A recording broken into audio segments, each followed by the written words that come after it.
Welcome everyone to our webinar on collecting and growing native plants from seed.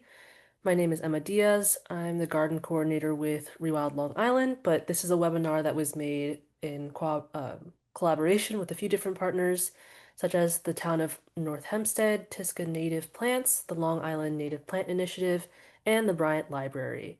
So just a brief overview of how we're going to structure this presentation. We are going to sort of introduce a little bit about our partners, and then after sort of like the meat of our presentation, the seed saving information, we'll have hopefully around 15 minutes for questions. So feel free to leave your questions in the comments, and we will try to get to as many of them as possible at the end. So to start off some introductions, I'm going to quickly introduce ReWild Long Island.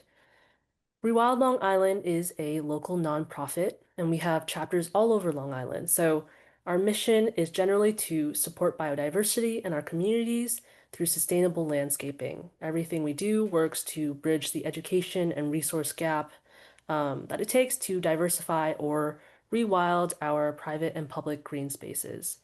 We run a variety of different programs, such as garden volunteering, native plant sales in the spring and fall.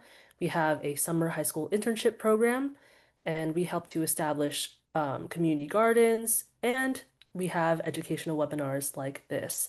But everything that we do sort of falls under 5 different principles that we have under the CROWN acronym. So as you can see on the right, everything we do relates to composting, reduce, reusing, and recycling, organic growing or organic practices, watering wisely, and of course, native plants. So if you would like to learn more about ReWild Long Island, we highly recommend you visit our website, and we would love to see you at one of our community gardens or yeah, at any of our chapters. So now I'm going to pass it off to Megan to talk about the town of North Hempstead. Thanks, Emma. So thanks everyone for being here. My name is Megan Festuca. I'm an environmental specialist with the town of North Hempstead, as Emma said. I also just want to really thank our partners for making this great workshop possible. So I manage the town's sustainability initiatives, and these include rain barrel and composter sales for our residents, pollinator and native plant conservation and outreach, climate change action, and improving water quality and conservation. So you can go check out more information on these programs and more on our webpage that's on the slide there.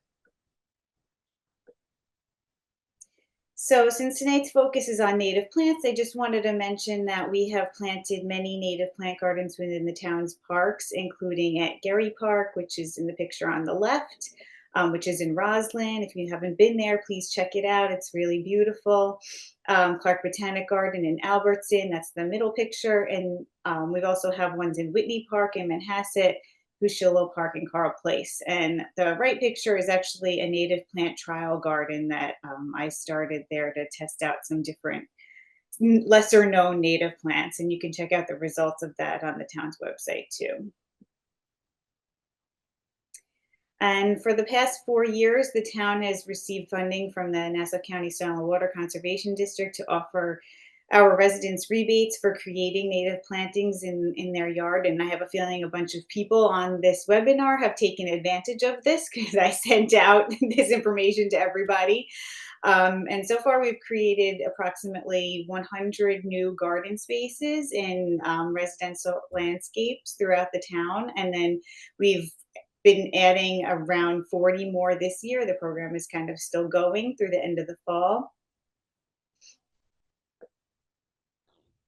And then lastly, I just wanted to talk briefly about pollinator conservation since they're so vital to our ecosystem. And it's a big reason why a lot of people put in native plants in their yard. So the town created a pledge for anyone who manages a landscape to commit to actions to protect pollinators, including planting native plants, removing invasive plants, reducing or eliminating pesticides, and participating in community science initiatives. So please take the pledge, share widely so we could get more involved and get more people involved with helping our pollinators. And also quickly mention that the town has taken the Mayor's Monarch Pledge with National Wildlife Federation since 2018. Basically, we take a variety of actions to help monarchs, like planting native plants and education, like webinars like this. Okay, now that I've rambled on enough, I'll pass it back to Emma so she can introduce tonight's speakers. Thanks. Thank you, Megan. So yeah, I'd like to invite our speakers, and I'm gonna just do a quick introduction because I'm really excited to have both of them here. They're both really experienced and sort of local experts on native plants in Long Island. So on the left, we have Dan Tyska with Tyska Native Plants and Consulting. So Dan Tyska is a nursery professional with over 10 years of experience. His specialization and passion centers around the production and conservation of northeastern native plant species. After his undergraduate degree, where he received a bachelor's in environmental biology at SUNY ESF, he took on several different jobs in both the private and public sector, which allowed him to wear many different hats while protecting native flora. For the past couple years, Dan has been growing a wholesale plant nursery, Tisca Native Plants, which was founded to assist in supplying the ever-growing demand for native plants. His nursery's principles include the proliferation of seed-propagated native plants to protect the genetic diversity of our local flora. Whenever possible, local ecotype or northeastern ecotypic plants are grown. Dan enjoys the challenge of learning how to propagate new species, resulting in an ever-expanding inventory. Some species he is excited to now have available include skunk cabbage, maple leaf viburnum, and Virginia strawberry. In his free time, when not growing plants, Dan enjoys going on walks with his dog Roxy, adventures with his supportive girlfriend Amanda, listening to live music, and spending as much time outside as possible. So, welcome, Dan. Great to have you here. I'd also like to introduce Maggie Muzante, who's the lead nursery manager at Long Island Native Plant Initiative. Um, Maggie Muzante is bringing 5 years of expertise since joining the Long Island Native Plant Initiative in June 2020. She specializes in seed harvesting, cleaning, storing, and propagation, as well as managing greenhouse and nursery operations, plant sales, and volunteer coordination. As a Farmingdale graduate and certified nursery landscape professional, Maggie has also participated in numerous symposiums and conferences. Maggie's passion for native plants, nature, and the environment drives her contributions to the organization. In her free time, she enjoys going to the beach, nature walks, creating art, and spending time with friends and family. And to just talk a little bit about the Long Island Native Plant Initiative organization itself, or LINPI, the mission of the organization is to protect the genetic integrity and heritage of Long Island native plant populations by establishing commercial sources of ecotypic plant material for use in nursery, landscaping, and habitat restoration activities. The initiative focuses on collecting native seeds from native populations in the wild, growing these growing these native plants, and then selling those plants to the general public to reintroduce native species into home landscapes. So it's really great to have both of you here. I'm going to pass the presentation on to you guys now. Thank you so much for being here. Thanks, Emma. So I'll start this off just with a very brief synopsis, starting with what is a native plant. Native plants are naturally found in our local region, and they have co-evolved with not only the climate of our area, but also local fauna, which is very important for a multitude of reasons. These intricate relationships help boost local biodiversity. In addition, the plant's adaptation to our area allows them to be more resilient than some of the non-native species that people grow ornamentally. I just wanted to hit a little note here. This word will come up again, ecotype. This is a native plant that's specifically grown from the genetics are specifically from the region. Okay, next slide. So why do we care about native plants? Primarily, most of us grow them for the ecological benefits. Native plants are a huge backbone for supporting our local biodiversity. The stereotypical example is the milkweed supporting the monarch butterfly, but the list goes on much deeper than that. Our native oaks can support over 500 different species of lepidopterans, for example, whereas ornamental non-native varieties will support much less. In addition, native plants are resilient. They are adapted to the ecosystem here. they're able to handle our fluctuations in weather much better than non-native species. Based off of that resiliency, the maintenance cost of installing a native plant garden is actually much lower than if you're planting an ornamental garden. For example, ornamental roses may need supplemental watering or pesticide application, but a properly suited native plant garden will need minimal assistance. Another thing to note for native plants, as detailed in the picture there, is many of them have very deep roots. This aerates the soil and actually is a very valuable service in preventing stormwater overflow. And this is increasingly an issue for Long Island, so all the more reason for us to put as many native plants in the landscape as possible. So here's just two separate pictures. These are two separate native plant species supporting different lepidopterans. On the left, there is swamp milkweed, Asclepias incarnata subspecies pulchra, and on the right is an ironweed species Vernonia, and that's supporting a skipper butterfly. When you install native plants into the landscape, you'll see it really is a case of if you build it, they will come. So I touched on the word ecotype before. The work LINPI does and the general concept of preserving local ecotype native plants is very important. One of these two maps here detail the native range of two common native species. On the left is red maple, on the right is eastern cottonwood. As you can see, the range is incredibly broad. The cottonwoods and the viburnums grown in different states may actually be adapted to different conditions. So a red maple that's originating from Florida stock may be incredibly heat tolerant and adapted to short winters, whereas one from Maine may have the opposite attributes. So sourcing your plant material from as close to home as possible is paramount because a plant that originates from a state much further than your own may not fare with our climatic conditions. And some of these differences can actually change pretty quickly. Central New York, for example, has a lot of limestone-based soils, whereas Long Island has acidic-based soils. So the red maples that grow up there are adapted to a different soil pH than here. They may still survive if you plant them, but they won't thrive in the same way. So there's a multitude of ways to propagate plants. For today, we're going to be focusing on seed propagation, but here's just an overview of the variety of tools in the kit that can be used to propagate plants. What separates seeds from the rest is seed propagation is sexual propagation, so that promotes genetic diversity. Every other technique listed is actually clonal, so you're creating a copy of the plant that you propagate from. So seed propagation has a lot of really nice attributes that make it not only accessible to the average homeowner, but also a good practice that we should all be trying to do. First is it's pretty convenient. Compared to some of the other techniques, the act of collecting and planting a seed can be pretty simple. It may require some more patience, but it doesn't involve too much intervention once the seeds are sown. In addition, as I mentioned before, it is a sexual reproduction method, so that promotes genetic diversity. Every time seeds are produced, they will have genetics that are slightly different from their parent species. This allows for them to have resistance to different threats. If there's an outbreak of a pathogen or insect, there may be some plants in the population that can resist it. Whereas if they're clones, there will be no separation or resistance among different plants.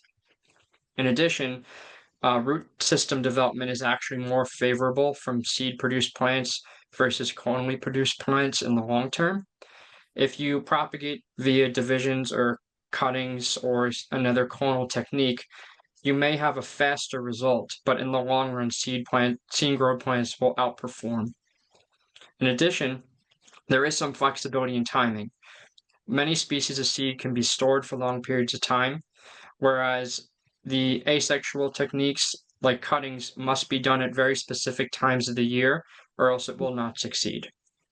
And lastly, the harm to the source plant is minimal. The act of collecting a seed is not going to cause any harm to the plant, whereas most of those other techniques actually involve wounding the plant, which could cause a possible introduction of disease or other problems. So the best place you can source your seeds from are a garden locally. This is the ReWild Dodge Garden in Port Washington. This is the home base of ReWild Long Island. So this is a great place to stop by and collect some seeds. This is the perfect time to catch those asters that are nice and fluffy. You can bring a dry bag and a couple pruners and a marker to really label what you're collecting and cut those fluffy seed heads off. Community gardens, there's a lot of ReWild Long Island supported gardens all over Long Island. There's multiple chapters. Three Village Historical Society is one, and there's a whole bunch all over the place. So you can go there and try to catch some seeds too.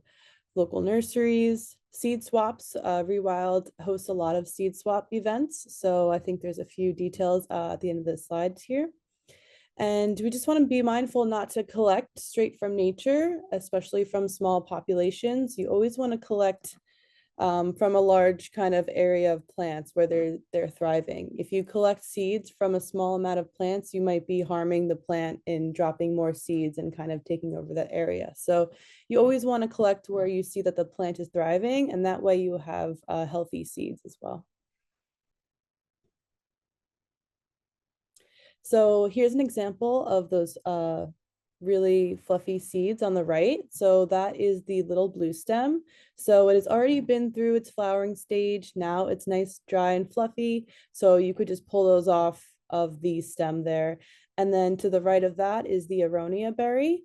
So whenever you're ready to harvest some seeds from a berry, the berry has to be ripe as well. That's how you know the seeds are ripe. On the left, it's showing a flower that is pretty much spent. So the flower is almost done blooming and the pollinators are almost done kind of collecting that pollen from the plant. So it's going from its flowering stage to being spent to then going into that fluffy seed stage. So if you were to harvest the goldenrod on the left, I don't think you'd really get much seed out of it. It's not quite ready yet. So just got to wait a little bit longer.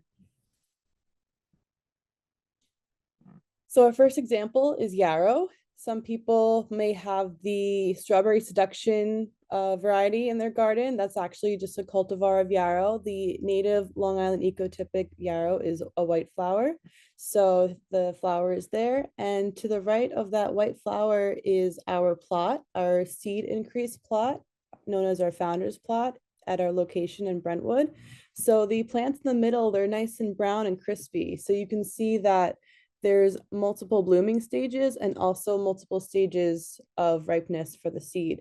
So when I go in there and collect from our plot, I'll make sure to collect that brown seed. You know, it's nice and dry and it's ripe, and then I'll leave those white flowers to keep on blooming to then reach maturity.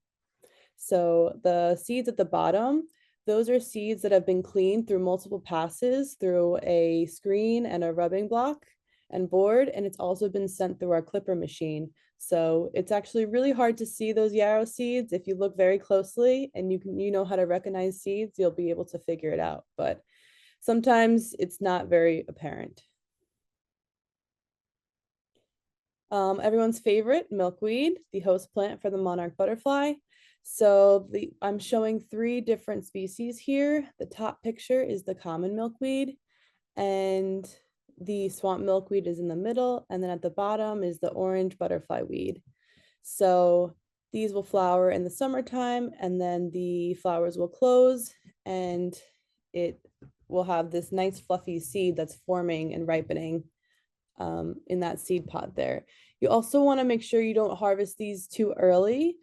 If you peek in that seed pod and you see that the seeds that are supposed to be brown, if they're white or green, that means they're not ready yet. So you have to make sure you have that brown seed. Another trick for checking the ripeness of seed is to press down on it and to make sure it's hard. You always want to make sure there's an actual live living thing in there and not just something that's still developing. So this is another really easy one to collect. These are the asters and the goldenrod, the Solidago genus. So these are super simple to collect. You know when they're flowering, they're really pretty. They usually flower late summer, early fall into late fall. And then you know they're ready when they're really nice and fluffy. So on the top there is the blue wood aster. So there it is in bloom, and then it's there, you know, late now, not even yet, honestly. It's kind of a little later this year. So mid-November is when you can really get those nice fluffy seeds. Below is the Maryland Golden Aster. So, it blooms late summer. It has a multiple blooming stages. And then that seed is nice and fluffy. So then you can collect that with your pruners and your paper bag and then make sure you label it. So as I mentioned before, we have our fruits and our berries. So these come from woody shrubs. So yes, you could take a cutting from the shrub and propagate it like that, but this is also a nice way to not damage the plant and just take a nice sample of it. So the hardest part about harvesting black raspberries or blueberries is you probably want to eat the fruits because they're perfectly ripe and they taste really good, but you have to make sure you don't eat them. You have to put them in your plastic bag and take them home and clean the fleshy fruit off. So there's also the red eastern cedar, which smells very good. So when you rub that down, that fleshy fruit comes off and the seed is nice and hard inside, and that's how you know that it's viable. You can also do a float test. If you put any of these berry seeds in a cup of water, the ones that sink to the bottom are viable, and the ones that float to the top may have been eaten by some sort of pest, like a weevil or anything like that, or they're just not ripe, or they're premature, or they're just not ready yet. So this is another fruit. This is the prickly pear, the Opuntia humifusa. This is the New York native cactus. So it blooms in June. It has that nice yellow flower. The leaves and the pads have lots of little tiny spines on them that love to get into your fingertips. So I'm always very careful when I'm harvesting my prickly pear fruits. I usually use really long tweezers, and then when I clean the fruits, I like to cut them open and kind of scrape out those seeds. Some people like to throw the whole fruit in a blender and blend it all up, but I find that this way I kind of get rid of more of the fleshy, gooey fruit material than using up all of it. So once I cut those seeds out, I rinse them out with the strainer in the sink, and that takes multiple passes to really get them nice and dry. And then I'll let them dry out. And then this is one of the seeds that need scarification. So in the bottom right picture, you see I have a Cuisinart food processor. This is a plastic blade, not a metal sharp blade. So this kind of creates an emulsion, mimicking nature, mimicking the seed going through the bird's digestive system. So creating that abrasion, that physical touch to really, break open that seed coat and allow water to get into the seed. Here we have the Baptisia. So some of you may be familiar with the Baptisia australis. That's that blue Baptisia. So that one isn't quite native. This is the native to Long Island.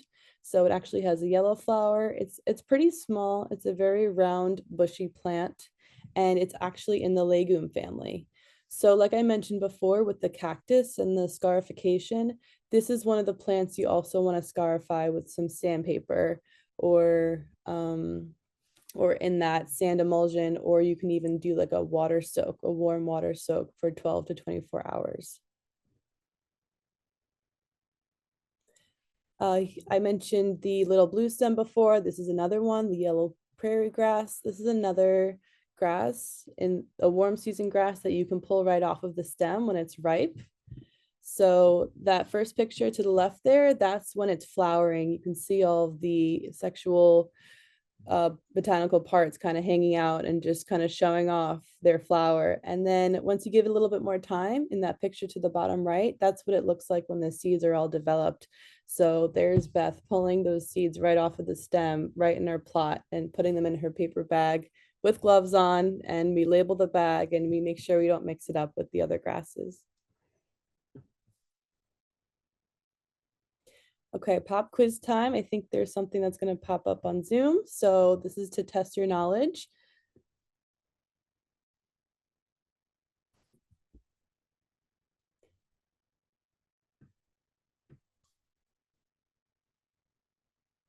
The picture on the left is a beach plum. So this is a woody shrub with a fruit. And the picture on the right is Lespedeza capitata. All right, so currently we have overwhelming choice A responses, about 95, 94%. Great. So we know we won't collect a flower. The seeds aren't ready yet.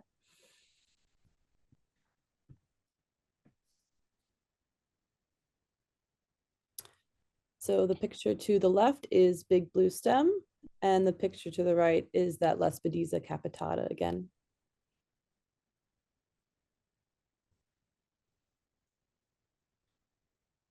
All right, so overwhelming choice B, 95% or so. So yeah, that's a dry, fluffy, brown seed head that has the seeds ripening in there. Cleaning and storing your seeds is an incredibly important step of the process. And with some species, it may be just as important as the actual act of collecting. I've had situations where I have harvested seed and life got in the way and did not do the proper cleaning procedures, and I came back upon time to process them to a pile of mold. So I think it's something that I can really stress is the importance of that. So ideally, as soon as you collect them, as soon as possible, you should clean the seeds from fruit pulp or as well as the seeds from the chaff.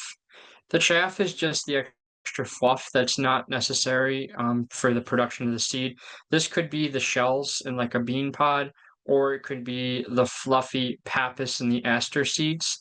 The chaff gets in the way, it hinders your ability to have a clean operation, and it's another source for mold to come if there's too much of it in the media. In addition, you want to store it in a cool, dry place. Moisture until you're ready to sow the seeds is definitely your enemy, so definitely give the seed some time to dry out and then make sure you store them in a cool spot. And labeling is also a huge housekeeping practice you should keep when sowing your seeds. You would be surprised how hard it can be to tell the difference between the asters and some of the goldenrod species. Um, and you don't want to reach the point where you're sowing seeds in the winter and you don't know what you're looking at. And for longer storage, you can keep them in cold storage. So this could just be like a dry box in the crisper or somewhere in the garage where it stays really cool. Okay, so something else you want to know when it comes to propagating native plants from seed is you want to be aware of the niche of the plant that you're collecting from. So what I mean by niche is what type of habitat does it prefer and how does it operate in that habitat? So in the picture on the right, that's a cone of pitch pine, Pinus rigida. Pitch pine is a fire-adapted species. It grows in well-draining soils. It's the dominant species of the pine barrens. So what you're actually seeing on the right is a demonstration of serotinous cones. So what that means is these cones actually stay shut until they're exposed to extreme heat.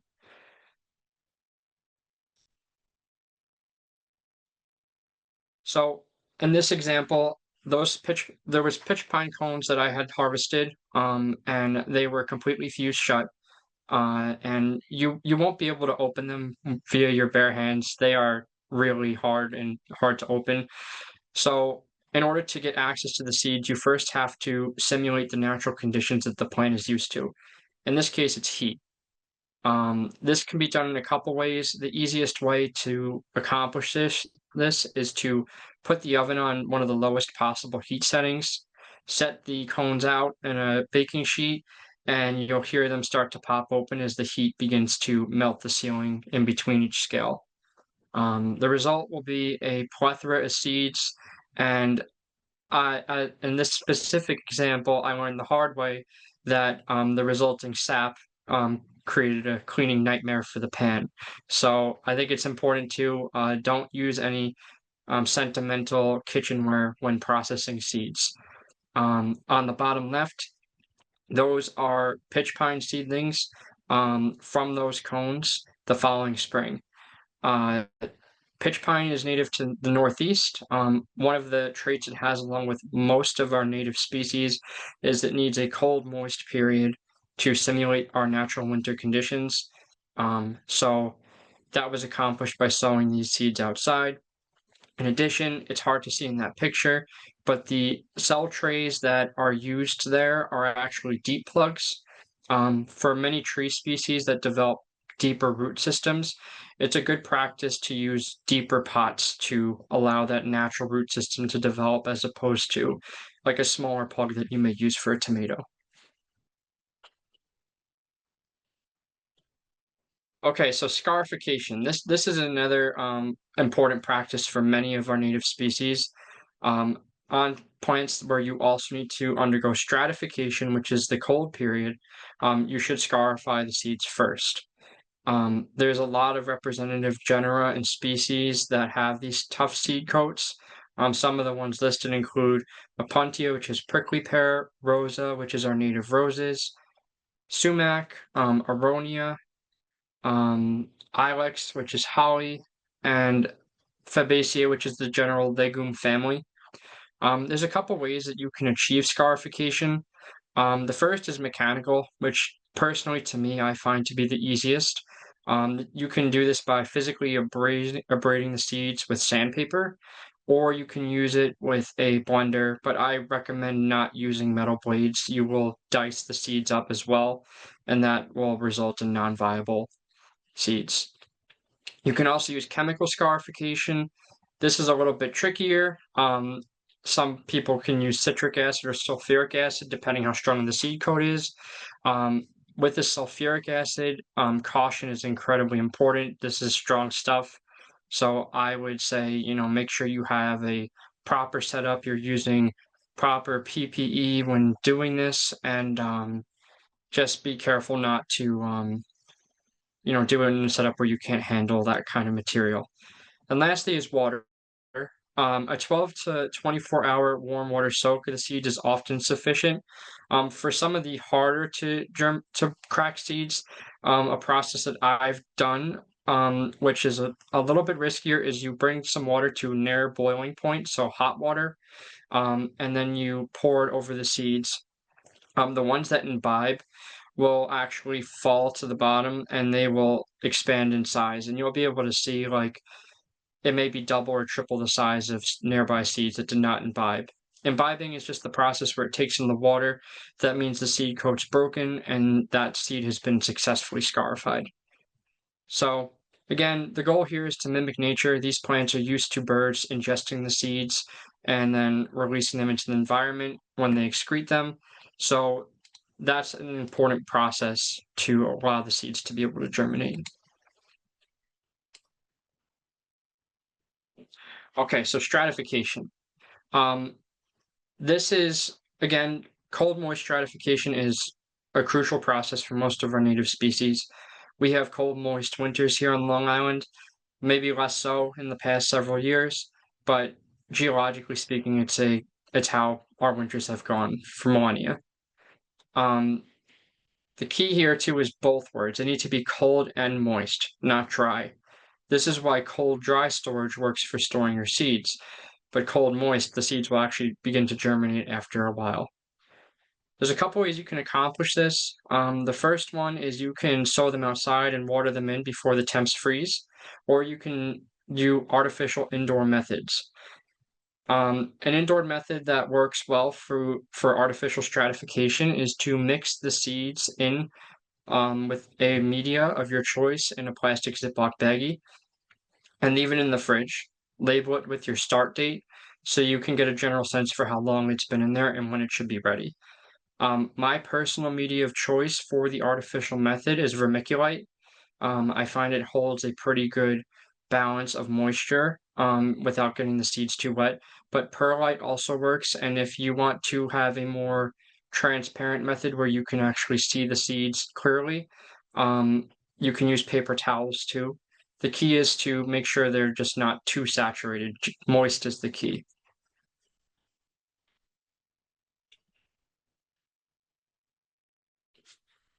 Okay, so once the seeds have completed the stratification period, there's a couple ways you can sow them. You can either sow them indoors or outdoors.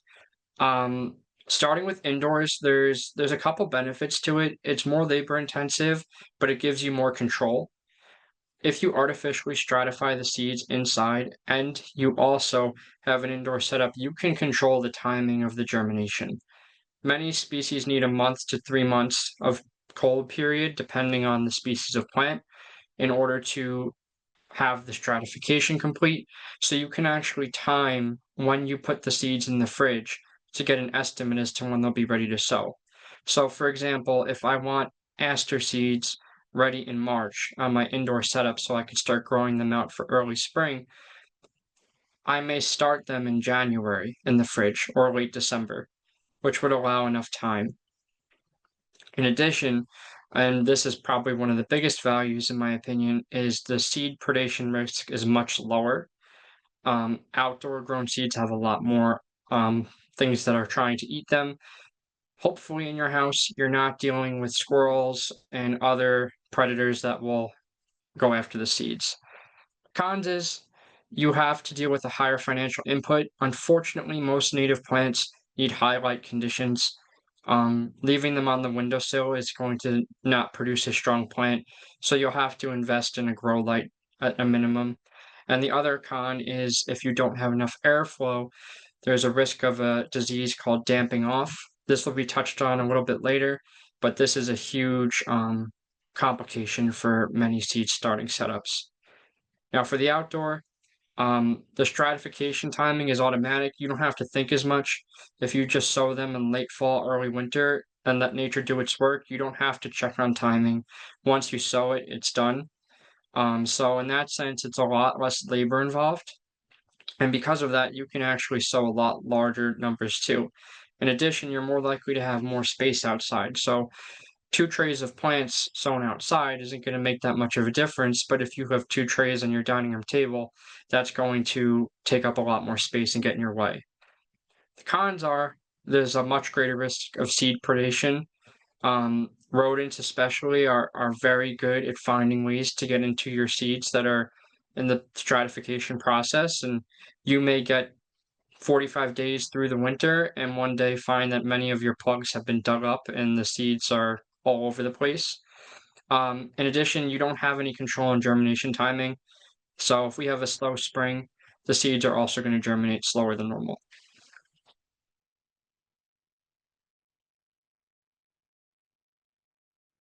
Okay, so sowing directly into the ground.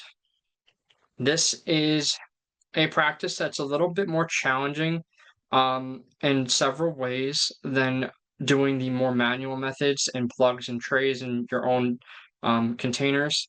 Um, some things to keep in mind is when the seedlings first emerge, you may have a hard time differentiating what is a weed seed versus what is the native plant seed that you sowed. In addition, directly into the ground, there is no defense there for the seedlings or the seeds. So the risk of predation through insects as well as rodents, voles, chipmunks, the whole shebang is much higher. And you're also dealing with competition with the existing seed bank. So in the spring, when your plants germinate, they're going to be competing with everything else that's in that soil seed bank. And depending on the conditions, they may not actually be able to outcompete what's already there.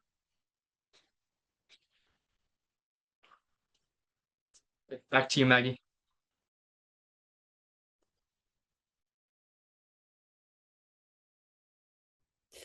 So this is a great way to have a controlled environment outdoors. So not on your kitchen or your dining room table, not in your fridge.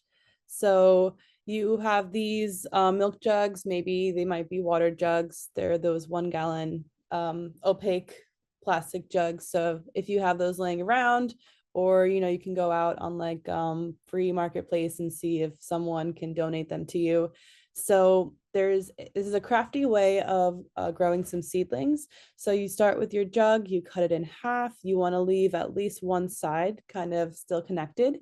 And then you can either use a drill or a little soldering tool, a hot iron to poke some drainage holes at the bottom. This is very important because this could, if you don't do enough drainage holes, it could contribute to oversaturated soil, dampening off, fungal infections, and the roots rotting and not properly growing once they germinate. So once you get that drainage set up, you can put some soil in there, you put your seeds on top. Depending on the size of your seed, if you have a very small seed, you want to surface sow it. You don't need that extra layer of soil on top. If they're a bigger seed and you want to cover it a little bit more, I think the asters like to be covered to really get that full cold moist stratification. So get your soil, get your seeds in there, and then you're actually going to duct tape it back up. So you're going to close up that cut that you did, and you're going to leave that cap off, and you're going to put that in sort of a microclimate, maybe against the house in a little fenced area, maybe put some leaves and mulch around it to keep it semi-warm. And yeah, and then nature will take over and you'll get your seeds germinating, maybe mid-spring, maybe not early spring when it's really cold, but depending on the species, it'll start germinating. Make sure they're in the sun as well once spring hits. And you can check on them periodically. You can kind of peel back that tape and take a peek and see. But once you see some green in there, you can know that you did it the right way. So you want to wait until they're a bit more established to then tease them apart. So that first picture of the seedlings, the second to the right one, those are not really quite ready to transplant. So you want to wait until they get a little bit bigger. You don't want to disturb the roots. And then the picture all the way to the right, that's a yarrow. So those are fine to transplant. You know, you want to put those in those deep cell trays, the trays that Dan had a picture of earlier with those pitch pines, or whatever the best pot that you have is. And always make sure you label your milk jug. You can write on it with a Sharpie on the outside. I'd recommend a garden marker because Sharpies do fade in the sun. So if you have them out over the winter and the spring, you could lose the name of it. So I would write it with a garden marker on the outside, and then you can also write a tag on the inside. So once you tease apart that seedling and you put it in your pot or cell of choice, you'll start to see those roots form.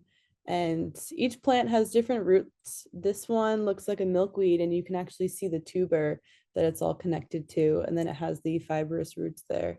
So you always want to make sure that you are past the cotyledon stage and you're at the first or second true leaves of that plant. So yeah, this is a nice peat perlite mix. So you want to make sure your soil has really good drainage, and always check on your seedlings to check on their roots. And if you see any roots that look not white or yellow, they look just very brown, you know, there might be too wet or they're starting to be too cold or something is wrong. So yeah, wait to the bottom of the cell so you can tell that that's ready to go into another pot. So this is dampening off. So this occurs when the soil is oversaturated. Maybe it's too humid, it needs to air out a little bit more. Poor drainage, so maybe there is no vermiculite or perlite in your soil. So yeah, just make sure you have well-drained soil and holes at the bottom. Okay, thank you so much, Maggie and Dan. That was really informative. I'm going to plug an event right now, actually, that's being held by one of our partners at the Bryant Library. So I saw some questions about people talking about where my I stored where my I source seeds if, maybe I don't already have a pre-existing garden or I'm not near a community garden or not a part of one. This is a really good opportunity to get your hands on some seeds. It will be happening early next year, specifically February 28th from 1 to 3 p.m. From 1 to 2 p.m., actually, they will be hosting a speaker, I think, to talk about gardening and sowing seeds or saplings.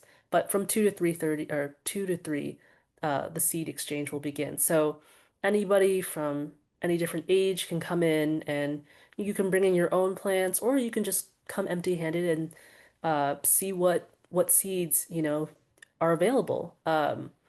you can also bring your children as well. We have a children's table available. So, yeah, you can just join in on the fun and get some seeds for yourself. But that concludes our talk. Thank you all so much for coming, and we'll start to take questions. Let's go through the chat a little bit to help answer those questions. I see that there was a couple coming through. We have a lot of plant-specific questions. Yeah, so let's start with some general ones, which is there a website that provides harvesting seeds for specific plant? I can field that one.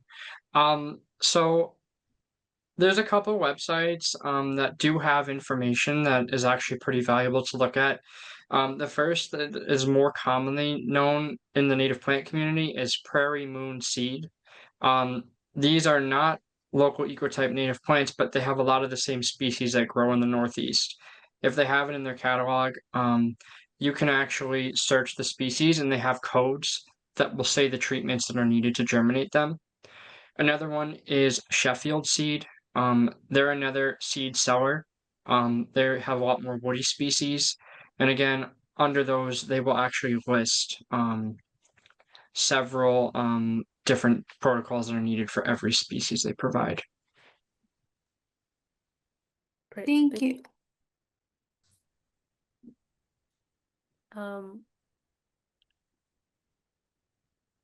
Do you want to? Okay, can we talk a little bit about is scarification needed when winter sowing or only when growing indoors? So scarification is species specific. I don't know if you can flip to that slide on scarification really quick to better explain that. Usually you have to scarify berry seeds.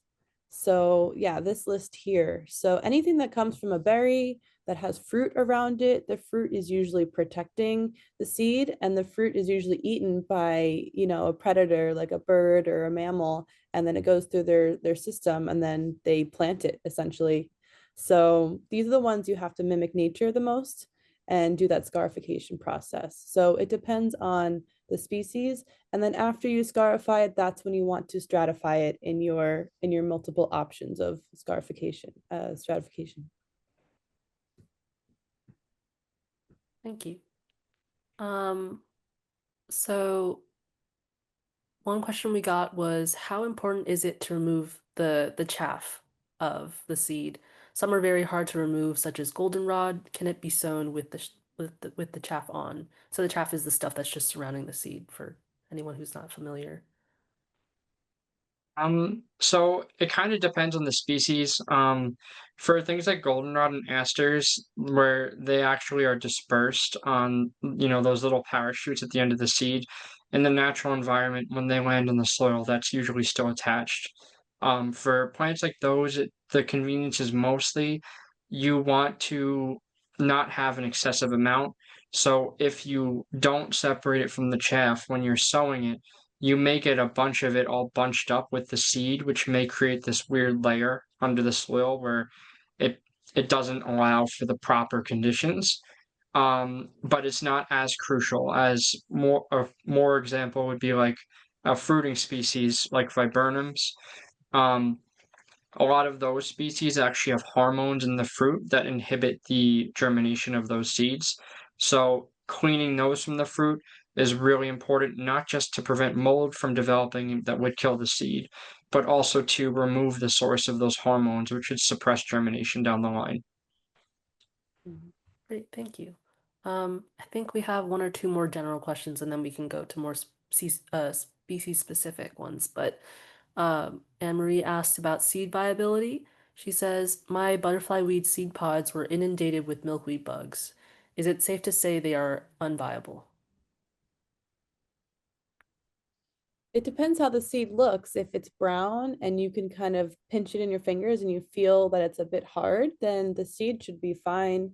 It depends on the level of ripeness that you collected the seed pod off of the plant. if you pulled the seed pod off of the plant when those seeds are still white or yellow, they're not ripe yet. So if you have that solid brown seed from the milkweed, it should be viable. The aphids usually destroy more of the plant itself. Dan, do you have any other words on that? Not too much, just the Maggie slide with the milkweeds listed. The pictures there actually have really good examples of viable seeds. That's slide 17, if you want to move to it. Um, the the seeds, if they actually do get killed by insects, typically will be much smaller and shriveled. They won't look like a seed you want to plant. Okay, interesting. All right, so moving on to our species-specific questions, I actually want to mention that Dan has been very generous and has offered to share some of his like cheat codes for how he goes about germinating his seeds. So some of these species will have additional information provided in the email that will be sent after this webinar because we are recording the session. So there will be a recording available of this webinar afterwards in case you want to reference back to it, including that sheet that Dan talked about. So talking about beach plums, Francesca asked, I gathered beach plum seeds this year, but wonder if they will germinate in my sandy but forest soil. What's the best way to plant? Um, so it's up to you, but my recommendation would be to use so beach plum, as you know, it's adapted to really well draining conditions. And typically in the natural environment, the fruits are being consumed by now and being spread by their herbivorous the fruit eating animals. So what I would recommend is because it's a woody species, you'd want a deep plug situation. So if you can have a deeper pot, um, and use a really well draining media, this can be peat moss with a lot of perlite.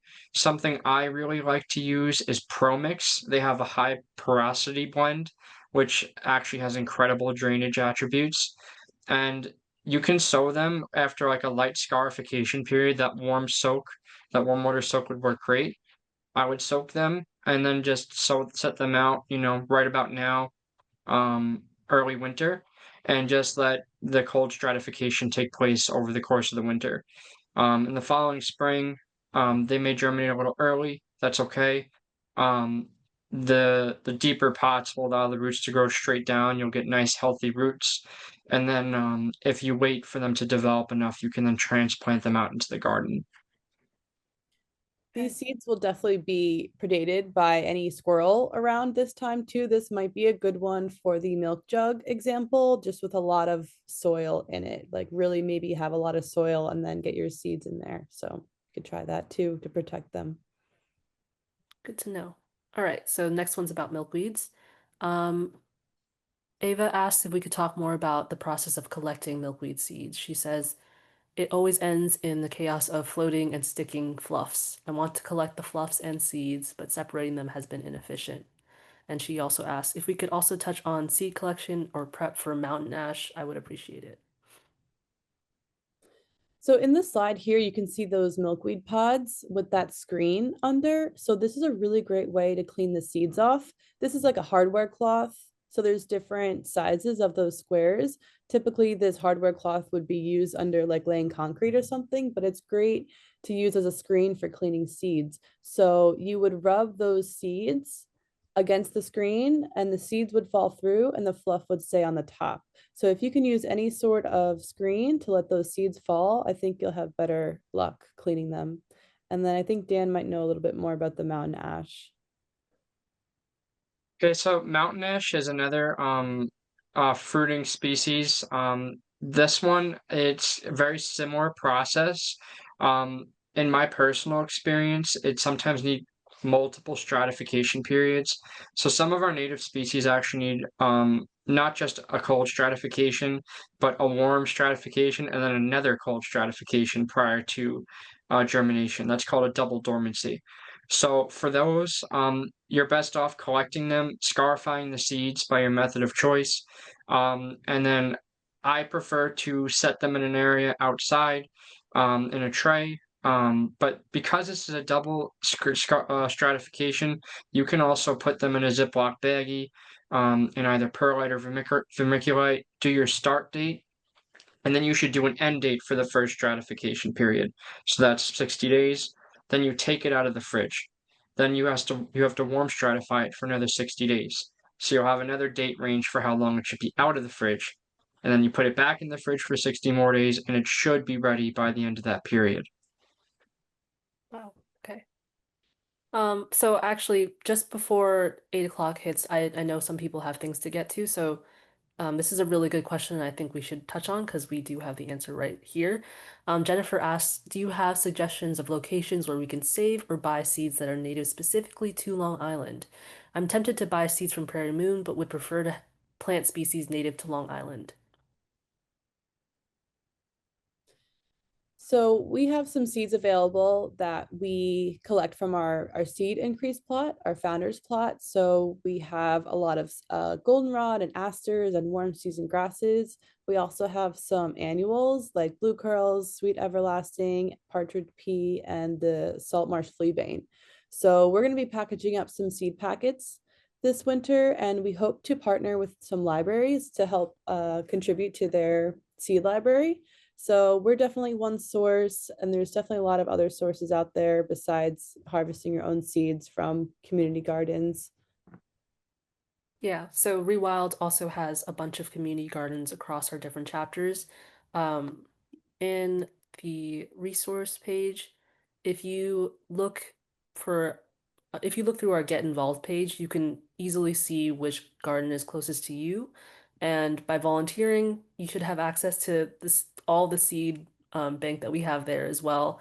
Um, where I'm near, we have our Dodge Homestead garden, and we had our high school interns actually make a little seed bank that we put on the side of the garden, and we collected seeds towards the end of the summer. So that was really fun. It's a really great activity to just take part in and to learn more about the native plants that are near you.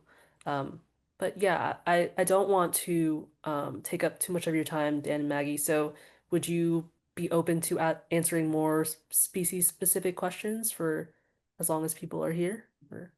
Um, I can answer a couple more. I did just want to add a little note too, because I do appreciate you including me in the chat.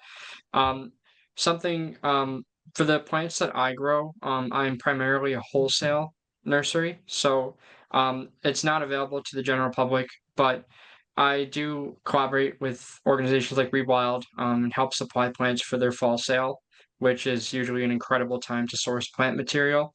But if you ever see anything that I post on my social media that you're interested in, I do sell to other nurseries like Dropseed or KMS Native Plants, and I can always facilitate, what a delivery in that sense. Yeah. Yeah, that's a great pointer. We do have our spring and fall plant sales, which we announce on our website as well as on social media. And yeah, if you follow either of us, I think um, you will get news of it when it shows up. So yeah, okay. So back to species specific. We have another beach plum question. I read beach plum needs the fruit coat to sprout. No? Um, I've not observed that personally. And besides, I mean, tastes are a preference, but I think that's a shame to leave the fruit present. I think it tastes pretty good. It's sour, but it's a decent tasting fruit. Um, it does not. I actually find much better results with the clean seed. It's easier to work with, and I've not had any problems. All right, Another great. note on the beach plum, if you were to harvest the fruit in interest of the fruit and you boil the fruit with the seed in it, boiling that seed will actually kill it and it will not germinate. So if you do have interest in collecting the fruit and making a jam or making any sort of syrup with it, definitely clean off the fruit and save it and separate it from the seeds. And don't try to boil those seeds because I did prove myself right in that last year. I boiled the seeds in the fruit and they did not germinate. So, quick note on that. That's unfortunate. Yeah. All right. Question about black walnut. Can you speak to harvesting black walnut seeds and when to plant? They're dropping in so many local preserves. So black walnut, that is like a very high difficulty seed to propagate in the sense that the squirrels and the chipmunks will find them. So my personal recommendation is to have a incredibly secure location outside, like in a cold frame or something, or you could do the fridge method to start it. Um, Otherwise, those seeds will most likely be found and potated upon. The other issue with them is they get a very deep taproot very fast. So the milk jug method may be a little small. If you want to go a milk jug method-esque route, you may choose a bigger container, like one of those 5-gallon water jugs instead. Thank you. Francesca asks, I think this is for direct sowing, in reference to direct sowing. Couldn't you cover the seeds outside with screening or light row cover? Yeah, screening is great. And what was the second part? Like a Light row cover. like a weed fabric kind of top. Yeah, that's what that kind of is. It's very common in like farming. It's like a weed Gotcha. fabric, kind of like opaque, just to help with giving them warmth, and a little bit of protection. Yeah, and honestly, like if you have a busy yard with squirrels, the squirrels are the ones that are digging up your soil, so you want to protect your seedlings from them. Okay. If seed is sown outdoors for stratification, would you mulch the area? You could use maybe like straw or hay or whichever one doesn't have other seeds connected to it, but mulching it would kind of smother it. But you do want to maybe add something to distract the birds from finding the seeds. Right, Dan? Any other recommendations? No, you hit the nail on the head. The goal of mulching usually is to stop weed seeds from germinating, so it's not discriminate, and our native seeds would also not be able to germinate underneath like a wood chip mulch. So I'd go straw, something like that. Okay, there's a question about the milk jug method, but I can answer this one. Uh, you're gonna keep the cap off of the milk jug, and I believe you don't need to make additional holes on the top, right? No. Okay. You could do drainage on the bottom and then kind of on the side bottom if you need, or if you're doing like your beach plum in a milk jug, maybe you want a little bit more drainage out the side or just for some more airflow or something, but just the bottom. Okay, great. Um, Gloria asks, what is meant by first or second set of true leaves? So those are the Um, leaves that come out after the cotyledons. The cotyledons are the first leaves that pop up as a little seedling. So those are the first leaves that will start photosynthesizing. And then the true leaves are the ones that actually look and resemble like the identified leaf of that plant. So the yarrow still might have just little two simple leaves, and then it'll sprout their real leaves afterwards. Um, just looking through some of them.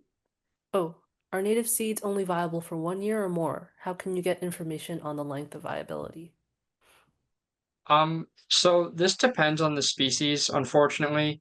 But there's two separate types of seeds. There's traditional and recalcitrant seeds. Recalcitrant seeds germinate immediately, and they are not viable for even longer than a month typically. There's only a couple examples of those, but they would include plants like willow, as well as oak. Some species of oak, like the white oaks, those do not last long in storage at all. But most native plant species are traditional, and they will last for several years. Depending on the species, it may be 2 years. Some can last much longer. Um, you'd have to kind of zoom in and go on a deeper dive, depending on what species it is. Great. I think that's most of our questions. David just had a quick one about what is the best soil to use in the milk jug? Like Dan mentioned, that pro mix, which is a mix of peat moss and perlite, and then some vermiculite could help keep that soil moist as well. So pro mix or regular potting soil that you would pot indoor plants with as well. You can also get something that says germination mix on it. Great. Yeah. And to Melanie, yes, we will make the presentation available. We've got also a lot of people saying thank you very much. So I just wanted to let you, Dan, and Maggie know. One particular comment. Does anybody else have any questions, or if not, then we can end it here. But yeah, thank you guys again so much for speaking on this. This was really informative, and I definitely learned a lot personally. Thank you. Thank you guys. Yeah, thank you for your time. Thank you, Oh. everyone. Okay. Oh, Someone said I'd asked about green and gold and how and when to collect. Green and gold. Green and gold. Maggie, do you know what species they're talking about? No. You can let me see if I can find the question, but Green and gold. Oh, I have used Miracle Grow Pot Mix green and yellow bag. Is that it? Never used it with any moisture retention crystals on the East Coast. No, I don't think that was the right comment. I think Sorry. I think it's the common name of a plant. oh, No, sorry to say Chrysogenum that. virginianum. Maybe that came up as green and gold plant. I'm not sure about that one. That's a new one. Also called golden knee, green and gold, or golden star. It's an aster. That's cool. Nice.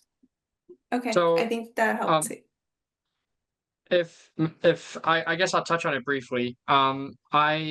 I've had some very limited experience growing that species. One of my past jobs, I worked with the propagation team at Glover Perennials. Um, that one is like most asters, it's just a traditional cold, moist stratification. But that species in general does prefer shade. So I would just recommend when you're siting it or part shade, don't put it in too exposed of a site. But that should be relatively straightforward. Okay. Thank you so much, guys. Thanks, everyone. This was really great. Thank you. Bye.